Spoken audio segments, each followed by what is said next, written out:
उत्साह अलग चीज है। उत्साह होता है, गगनभेदी नारे लगते हैं, 10-10, 15-15 मिनट तक ताली बजती है। हमने जयप्रकाश जी की सभा देखी, इंदिरा जी की सभा देखी, वाजपेयी जी की देखी, कल्याण सिंह, मुलायम सिंह की सभाएं देखी। ऐसा नहीं होता कि कपार फाड़ दो, दे दबादब आपस में लट्ठम लट्ठा। हमको लोग बता, हमने आजमगढ़ में पता करने की कोशिश की तो लोगों ने बताया भैया सपा वालों ने कांग्रेसियों को मारा, कांग्रेसियों ने सपा वालों को मारा। आप कह रहे हो जो जनता लट्ठम लट्ठा कर रही है ये भाजपा के खिलाफ गुस्सा जता रही है, तो अखिलेश यादव को क्यों नहीं बोलने दे रही है? राहुल गांधी, अखिलेश यादव दोनों को नहीं बोलने दिया। और उसके बाद चप्पलों का दृश्य देख लो, लंच पैकेट बनवाए, उसमें पूरी, गुलाब जामुन, आलू सब्जी, आम का अचार, ये तो सब रखवाए जो परंपरागत भारत का लंच पैकेट है। और साथ में एक एक क्वार्टर भी रखवा दिया। क्या बोले, पहले आचमन, फिर भोजन, फिर भाषण सुनो। नमस्कार दोस्तों, एक वापस से नए डिबेट वीडियो में आप सभी का स्वागत करता हूं। मेरा नाम है गौरव और आप देख रहे हो गोलू रिएक्शन टीवी।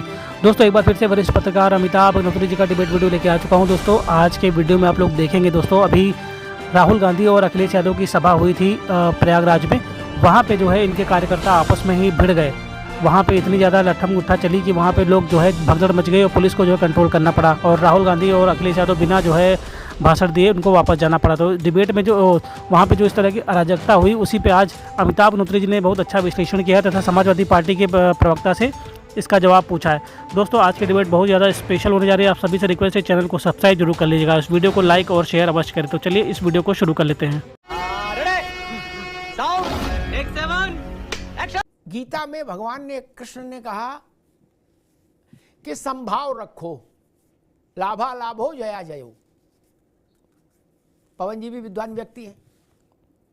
मुझे लगता है समाजवादी पार्टी के कार्यकर्ता संभाव रखते हैं। सरकार में हो या विपक्ष में हो, मिजाज में अंतर नहीं ना। लाभा लाभो जया जयो। सुशील पांडे जी को भी याद होगा, 12 में जब अखिलेश जी ने शपथ ली तो शपथ वाले दिन ही देश भर के आमंत्रित अतिथियों के सामने मंच को ध्वस्तीभूत कर दिया था समाजवादी पार्टी के उत्साही कार्यकर्ताओं ने। जिस दिन राष्ट्रतिलक था उसी दिन मंच को ध्वस्तीभूत कर दिया। जो गुलदस्ते उलदस्ते लगे थे वो एक दूसरे के सिर पे दे मारे। ऐसा अद्भुत दृश्य तो राष्ट्रतिलक में किया। तो जब सरकार में थे तब भी ऐसा दृश्य किया, अब विपक्ष में तब भी। इसका मतलब मिजाज नहीं बदलेंगे, मौसम कोई रहे। प्रोफेसर जोशी, उत्साह और अराजकता या हुड़दंग, इसमें अंतर है। नहीं, उत्साह अलग चीज है। उत्साह होता है, गगनभेदी नारे लगते हैं, 10-10, 15-15 मिनट तक ताली बजती है। हमने जयप्रकाश जी की सभा देखी, इंदिरा जी की सभा देखी, वाजपेयी जी की देखी, कल्याण सिंह, मुलायम सिंह की सभाएं देखी। ऐसा नहीं होता कि कपार फाड़ दो, दे दबादब आपस में ही लट्ठम लट्ठा। हमको लोग बता, हमने आजमगढ़ में पता करने की कोशिश की तो लोगों ने बताया भैया सपा वालों ने कांग्रेसियों को मारा, कांग्रेसियों ने सपा वालों को मारा रैली में। लेकिन हम करें, मान लीजिए जो भी हो, ये उत्साह तो नहीं है जोशी साहब। चुनाव को मैं बहुत जिम्मेदारी से, बहुत धरातल पर और अपने 30 वर्ष के सामाजिक और राजनीतिक जीवन के आधार पर मैं कह सकता हूँ, ये चुनाव समाजवादी पार्टी और कांग्रेस ने लड़ रही है। इस उत्तर प्रदेश की जो महान जनता है 30 करोड़, वो भारतीय जनता पार्टी से लड़ रही है। बाकी बने हम 4 तारीख से है। मैं कुछ अभी अधिक नहीं बोलूंगा, लेकिन मुझे सब रैलियों में रहने का, माननीय सांसद डिम्पल यादव, माननीय अखिलेश यादव जी की रैलियों में रहने का सौभाग्य प्राप्त हुआ। जनता के बीच आई कांटेक्ट करके अपनी बात रखने का मौका मिला। उस आधार पर मैं जिम्मेदारी से कह सकता हूँ, ये चुनाव, और जो माननीय प्रधानमंत्री जी ने जो कहा है, आपने जो सुना है हमको आपकी स्टोरी में, वो आपने सुना है कि प्रधानमंत्री जी कह रहे हैं कि कॉन्ट्रैक्ट बेस की भीड़ है। मैं बहुत सही कह रहे हैं प्रधानमंत्री जी, माननीय प्रधानमंत्री मोदी जी कोई बदत नहीं कह रहे। हमारा जनता से कॉन्ट्रैक्ट हो गया है, और कॉन्ट्रैक्ट हुआ है युवाओं से जिन्हें इन्होंने नौकरी नहीं दी। 20 करोड़ नौकरी की बात कही थी, उन किसानों से जिनसे तो इन्होंने कहा था कि आय दुगनी करके हमारे एक प्रश्न खड़ा होता है, जो बात आपने कही उस पर फिर मैं प्रमोद भाई के पास चलूं। अब वो बुनियादी प्रश्न है, आपने बाकी सब बातें तो पार्टी के नाते आप कहोगे, मैंने उसमें एक बात पकड़ी जिस पर चर्चा आगे जाए कि ये जनता लड़ रही है भाजपा से चुनाव, ठीक? तो भाजपा के घर जाके बवाल करेगी जनता कि अखिलेश यादव की सभा में जूता चलाएगी? आप कह रहे हो जो जनता लट्ठम लट्ठा कर रही है ये भाजपा के खिलाफ गुस्सा जता रही है, तो अखिलेश यादव को क्यों नहीं बोलने दे रही है? राहुल गांधी, अखिलेश यादव दोनों को नहीं बोलने दिया। और उसके बाद चप्पलों का दृश्य देख लो, ऐसा लग रहा है जैसे किसी तीर्थ स्थान में भगदड़ हुई हो। अब वही तंबू के डंडे उखाड़ उखाड़ के एक दूसरे के कपार पे मार रहे हो सटासट। ये भाजपा के खिलाफ गुस्सा है जोशी जी? अमिताभ जी, उन रैलियों में मुझे रहने का सौभाग्य प्राप्त हुआ जी। है। जितनी रैली में आशा थी भीड़ की, उससे भीड़ 4 गुना ज्यादा आ रही। ये जनसलाब है, ये रुकने वाला है नहीं। मैं मतलब बहुत ठीक, मैं समझ जिम्मेदारी गया। से आप कह कहना रहे चाहता हो हूं। कि भाई 1 जून तक ऐसे ही झेलो, ये सटासट चलेगा। राहुल जी ने खटाखट किया, समाजवादी पार्टी के कार्यकर्ताओं ने सटासट कर दिया, बोले सटासट सटासट सटासट मारे रहो। और जोशी जी ने उस पर मोहर लगा दी कि ये रुकने वाला नहीं है सिलसिला। अभी नौतपा शुरू हुआ है, 9 दिन वैसे गर्मी रहेगी, तो ऊपर गर्मी नीचे गर्मी। लोकतंत्र में उत्साह का 100 बार स्वागत है, 100 बार अभिनंदन है, वंदन है। लोकतंत्र में उत्साह नहीं होगा तो लोकतंत्र मृत हो जाएगा, जीवंत नहीं रहेगा। लोकतंत्र में जीवंतता आती है ननकू और रज्जाक के उत्साह से। और राजनीतिक रैलियों में जाना चाहिए, सब में जाना चाहिए, सबकी सुनना चाहिए। और उसके बाद जैसा सुशील जी कह रहे थे, लेकिन मेरे लिए उत्साह की अंतिम कसौटी ये नहीं कि योगी जी की सभा में कितने लाख आए और अखिलेश जी की सभा में कितने लाख आए। मेरे लिए अंतिम कसौटी ये है कि जहां अखिलेश जी सभा करे आए, योगी जी सभा करे आए, बहन जी सभा कर गई, वहां वोट कितना % पड़ा। उत्साह का पैमाना यह है जोशी साहब, मुझे प्रसन्नता होगी इसी पैमाने को धारण करिए हृदय में ताबीज की तरह। यही निर्णायक पैमाना है। जहां ऐसा दमचौरा हो रहा है वहां वोट पड़ रहा है 47%, 48%। और आप हमको समझा रहे हो कि जनता मारे हिलोर समुद्र हो गया, जन समुद्र है। वो समुद्र 3 दिन बाद सूख गया, वो तलैया हो गया। वोट पड़ रहा 44%, 45%, 40%, 52%। ये वोट है।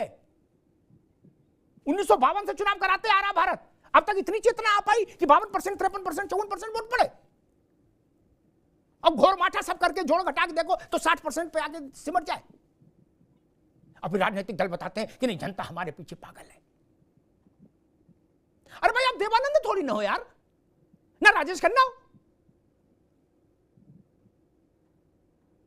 अब ऐसा भी मत कहो कि मतलब अमिताभ बच्चन, देवानंद, राजेश खन्ना, पृथ्वीराज कपूर और कौन राज कपूर हो जाओ। इस बात का कोई वैलिड उत्तर नहीं आया कि जनता अराजक क्यों हो गई। ये जो आपके कार्यकर्ता है ये अराजक क्यों हो गए, इनको क्या तकलीफ है। खाना नहीं दिया तो आपकी गलती, पानी नहीं दिया आपकी गलती, किराया नहीं दिया आपकी गलती, जो कमिटमेंट ने किया हो वो पूरा नहीं किया आपकी गलती। अराजक क्यों हुए। एक नेता थे, हैं, ठीक है, हैं उत्तर प्रदेश में, पूर्वी उत्तर प्रदेश के नहीं, दूसरे इलाके के, नाम नहीं लूंगा, बहुत बुराई भलाई हो जाएगी। उन्होंने अपनी रैली में एक आविष्कार किया, प्रमोद जी, वो भारत के चुनावी इतिहास में अद्भुत आविष्कार था। जोशी जी सुन लो, आपकी भी आत्मा प्रसन्न हो जाएगी। वो ट्रेनिंग आप ही क्या पाए थे, तो उन्होंने किया कि लंच पैकेट बनवाए। भैया पांडे जी, विजय, पवन जी, लंच पैकेट बनवाए, उसमें पूरी, गुलाब जामुन, आलू सब्जी, आम का अचार, ये तो सब रखवाए जो परंपरागत भारत का लंच पैकेट है। और साथ में एक क्वार्टर भी रखवा दिया। क्या बोले, पहले आचमन, फिर भोजन, फिर भाषण सुनो। उनकी बड़ी तारीफ हुई, जनता ने कहा नेता हो तो ऐसा। क्या बोले, रोज पूरी यहां खाएंगे, पीने कहां जाएंगे, गजब बात है। तो अगर ऐसा भी मान लो करना पड़े, उसमें कोई दिक्कत नहीं। आविष्कार है, आवश्यकता है, आविष्कार की जननी है। उस नेता को लगा होगा बड़ा नेता, कई बार कई पदों पर रहा भाई, समाजवादी पार्टी से वो ग्रूम हुए, नेताजी के बहुत अभिन्न थे वो। उन्होंने ये तर्क सोचा कि भाई नहीं, पीने वाली व्यवस्था कहां है, वो तो देव पहले। तो इसलिए मेरा मानना है, अगर आपने कोई ऐसा कमिटमेंट किया है जिससे जनता उत्तेजित हो गई न मिलने पर, पुराने लोग कहते हैं, मैं जानता नहीं, मैं तो सभा में था नहीं, लेकिन पुराने लोग कहते हैं कि हाथी को गन्ना न दिखाओ, और दिखाओ तो दे दो, नहीं तो उसके बाद हाथी तांडव कर देगा। पांडे जी गलत तो नहीं कह रहा। या तो हाथी को गन्ना ना दे, गन्ने का ट्रक जब हाथी देख लेता है ना रोड पर, उन्मत्त होकर दौड़ता है ना। जरा कितनी आड़ियां, गाड़ियां, मोटरसाइकिल, स्कूटी चपेट में आके ध्वस्तीभूत हो जाती हैं, लेकिन जब तक वो गन्ना सूंड में फंसा के निकाल नहीं लेता है, राम भजो, तब तक नहीं मानता। ये गन्ना क्या है, क्या कोई गन्ना का मसला है, तो उसको सॉर्ट आउट करिए। ये मजाक का विषय नहीं, और नहीं किसी पार्टी के प्रति कोई असम्मान का विषय है जोशी जी। ये विषय ये चिंता का है ये लोकतंत्र का स्वरूप नहीं हो सकता भाई। ये हाथापाई लट्ठम लट्ठा, इसको कौन लोकतंत्र कहेगा? कौन मूर्ख है जो इसको स्वीकार कर लेगा कि ये लोकतंत्र है? इंदिरा गांधी से नाराजगी हुई थी, इंदिरा गांधी चुनाव हार गई, संजय चुनाव हार गए, वंशीलाल चुनाव हार गए, विद्याचरण चुनाव हार गए, ओम मेहता चुनाव हार गए, लेकिन उन सभाओं में भी ऐसा भगड़ा तो नहीं होता था। उससे ज्यादा नाराजगी किसी के लिए रहेगी क्या भारत में? कभी किसी भी सरकार और नेता के लिए जो चरम की नाराजगी है उसका प्रतिमान इंदिरा जी का है इमरजेंसी के बाद का चुनाव। उससे बड़ी नाराजगी किसी सरकार के लिए अभी तक नहीं हुई, किसी नेता के लिए नहीं हुई और शायद हो भी ना कभी। तब भी मैंने ऐसा दृश्य नहीं देखा। ये अराजकता है मित्र, अराजकता। मजा आया। तब bye bye, tata, goodbye, गया। तो दोस्तों डिबेट समाप्त हो चुकी है और अगर यहाँ तक आप लोगों ने वीडियो देख लिया तो आप सभी से रिक्वेस्ट है कि चैनल को सब्सक्राइब जरूर कर लें, साथ ही साथ बेल वाले आइकन को प्रेस करके ऑल पे क्लिक कर लीजिएगा, जिससे जब भी हमारा वीडियो अपलोड होगा उसकी नोटिफिकेशन आ जाएगी। तो चलिए दोस्तों वीडियो की बात कर लेते हैं। और वीडियो में आप लोगों ने देखा आज अमिताभ बनोत्री जी ने बहुत ही अच्छा विश्लेषण किया। ये इस तरह की जो अराजकता है जो समाजवादी पार्टी में, ये पहले भी देखने को मिली थी। अभी अमिताभ जी ने जिक्र किया कि जब अखिलेश यादव ने शपथ ली थी तो उस समय भी जो इनके कार्यकर्ताओं में इस तरह की भगदड़ मची थी। और दोस्तों ये जो फूलपुर में जो प्रयागराज में सभा हुई थी, वहाँ पे अखिलेश यादव और राहुल गांधी जो है उनके ही कार्यकर्ता आपस में वहाँ पे मैदान में लड़ गए। इतनी ज़्यादा भगदड़ मची कि पुलिस को लाठियों से उनको काबू करना पड़ा और जूते चप्पल वहाँ पे बिखरे पड़े थे। दोस्तों अमिताभ बनोत्री जी की बातों का जो है ये समाजवादी पार्टी के प्रवक्ता जो है जवाब नहीं दे पा रहे हैं, बोल रहे हैं वो जन सा लाभ था। दोस्तों आपको डिबेट कैसी लगी कमेंट करके जरूर बताना। इसी तरह के वीडियो आपको हमारे चैनल पर आगे भी देखने को मिलते रहेंगे। तो इस वीडियो को यहीं पर समाप्त करते हैं, मिलते हैं आपको किसी और वीडियो में। तब तक के लिए जय श्री राम।